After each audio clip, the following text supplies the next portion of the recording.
Once you are awake, it is almost impossible to fall back to sleep again.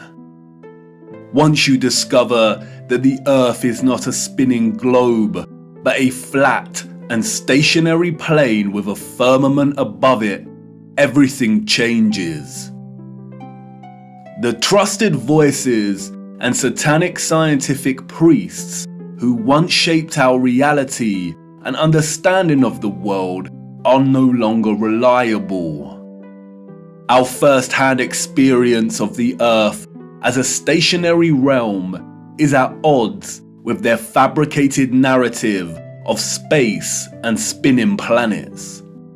The scarring of our land and the barbaric mining of Earth's once majestic giant trees is at odds with the history books and geological narrative. And the awake are left wondering, what on earth happened?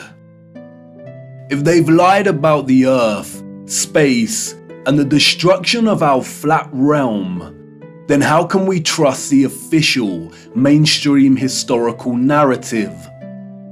The historical narrative, like the heliocentric model, does not make sense. It doesn't add up. And all it takes is a closer examination, and their lies, which have governed our understanding of history and the world since our birth, begin to fall apart. Let's stir the mind with a few contemplations. We are told that the first true power tool was invented in 1895, when a German company combined an electric motor with a manual drill. The drill weighed 16.5 pounds and required multiple operators. It wasn't until 1957 that a company called Bosch began designing power tools in bulk that were both economical and powerful. So then how did our historical ancestors, a more primitive, underdeveloped people, design and build some of the structures we encounter? What about all the gigantic monolithic stones we encounter that have been cut with such precision? Ask yourself, could you repeat this today with the arsenal of equipment we have at our disposal? And what about the magnificent ancient stepwells of the East? Stepwells, we are told, were multi-storied wells built by our primitive ancestors as ways to preserve the water supply during droughts. But look at the intricacy and complexity of these structures. Look at the glory and the finesse. Look at the geometric precision. All dug out and crafted from using hand tools. Yeah, right. What about the gigantic canal networks we find all over the world? The Erie Canal in America was allegedly built between 1817 and 1825. There were no civil engineers in America at this time. The people responsible for planning construction were novices, we are told. The canal is 12 meters wide and 4 meters deep. The Erie Canal spans 363 miles. But this was not just a case of digging each day for the Irish immigrants and their oxen companions. They had to fell hundreds of trees as they passed through the virgin forest. They had to build complicated aqueducts and locks, and they had to pass through the Niagara Escarpment, an 80-foot high wall of hard limestone. They had to use black powder to blast through this, we are told, as dynamite had yet to be invented. The canal spans 363 miles and was constructed over an 8-year period. This means that on average, 1 mile was completed every 8 days. What a record, especially since those responsible were novices, and power tools and dynamite were yet to be invented. I can tell you now, the so-called early settlers of the Americas did not build these canal systems. And what of the grand and magnificent castles scattered across our realm? Did you know that most were designed and constructed without plumbing systems and methods to heat rooms properly?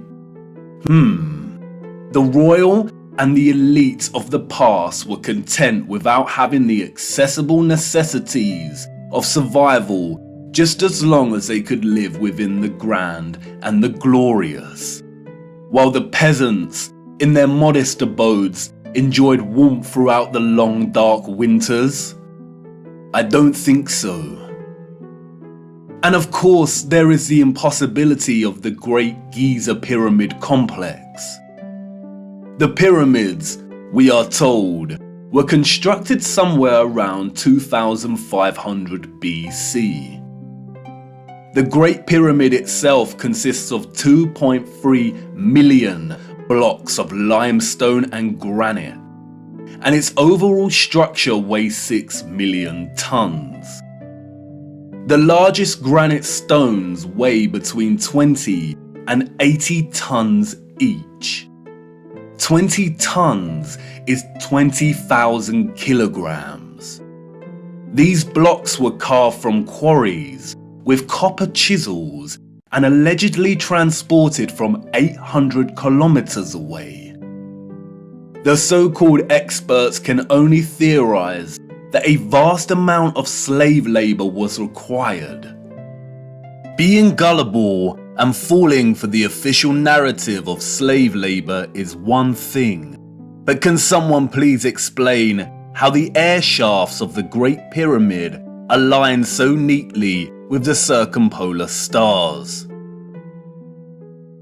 And then there is the curious case of star forts, or what the official liars of the world call bastion forts. Developed in the late 15th and early 16th century, these forts, we are told, were designed during an era of gunpowder and the cannon. The geometric design offered a nation's military protection against blind spots during conflict. Of course they did. We all know that the best protection during war is to design a fort with such precise geometric patterning. Has any real historian ever stopped to think just how perfect the geometry is here? Our primitive ancestors did not have the technology to view structures from above, but they still managed to achieve this? Give me strength. There is no way. We could not produce such perfect geometry on this scale today. We've been fooled once again. We have been indoctrinated with a false historical narrative and timeline. And, like the silly heliocentric model, all it takes is a closer look at this narrative and things soon start to fall apart, and the lies become so blatantly evident. Because of their satanic lies, piecing together an accurate, honest historical timeline has become an impossible Rubik's Cube. The official narrative, a Pandora's box, only offering us tiny clues, half-truths, and deceptions. The stitchings of our true historical timeline have been loosened. The contents erased and muddled before we were even born into this world. And herein lies the problem. How to know where you are going if you don't know where you are in the first place? But you see, awakening is truly a gift. Once awake, we learn that we've always had the answers right in front of us. We've always had more than we know. But we had to regain our sight first before things started falling into place. before things started to make a little more sense. And here we are again, viewer, at the precipice of another great journey.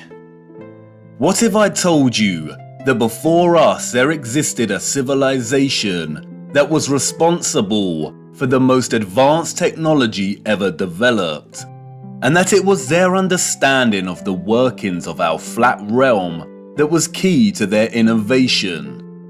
And what if I told you that it is highly likely that our true history as a people only begun just over 200 years ago? Would you think of me as mad once again? Do I sound as preposterous as when I first told you that the earth is flat? Perhaps, and that's why I need to show you. What I hope to show you is one of the greatest cover-ups of all time. It is on par with the heliocentric lie in its enormity and the impact it has upon humanity. And, as I will try to show you, it is inextricable from the true nature of our flat realm Earth, and you cannot understand one without understanding the other. We cannot waste time, for we must journey in search of lost time. At its heart, this is a story about deception. It is also a story of endings and beginnings, of death and rebirth. And please bear with me.